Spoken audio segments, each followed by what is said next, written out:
Dalam mobil tuh bukan itu hoax. Nggak ada hubungannya Pak ya? Apa betul video untuk katup sasabah permasalahan yang kai lakukan oleh anak buah awak kah ini bisa jadi kapegah hok, kapegah je, tapi kamu Acehnya galam buta untuk tuah hukum siban yang kai pegat anak gop. Icok anak gop iculi ila kepeng tebusan dari anak gop 50 juta icok ipasolang motor. Ipoh mati icok ibah lam kerung.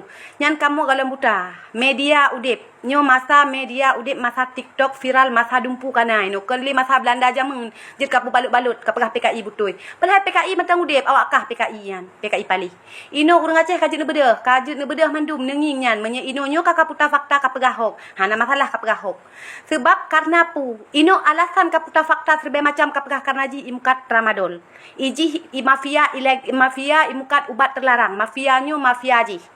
Yang berkata pula awak kah hai limpak palih yang Jakarta, yang duduk yang perti DPR Jakarta, kajit nebedah nebela bacut, nebela beya nerut jabatan. Kalinya menyanyian masalah hana selesai hana payah ne pegat pemilu len yo atop bro na koman ngan nak rau Jakarta kedi. Ngan naik ke DPR melhero tu. Bangsa ro ni pohinan haik nuruh. Mantang ji pegah legop hok. Hana so pembelaan. Kepusi ni alik kamu gampong kamu rata lungki dusun dum nak ajak rata rumah hurung ya atop awak ron ngan nak rak kenandu. Nyan masalah pegah hok masalah. Nyan lagi nyan video ikirim pun ke ada ke keluarga ai. Ke mati nyawang karak mati po hana terempak pegat video hok, hana terempak pegat rekayasa tak kirim ke awak kah kanan. Nyan lagi yang dipegat hana lam dirempak ya pegat acting awak kah.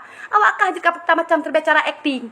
Di awak kamu hana buta deh putra yang kai lakukan ke anak kamu ya Aceh tibani elanya tibani pohoi. Ino bakal puta fakta kapegah nyan tramadol.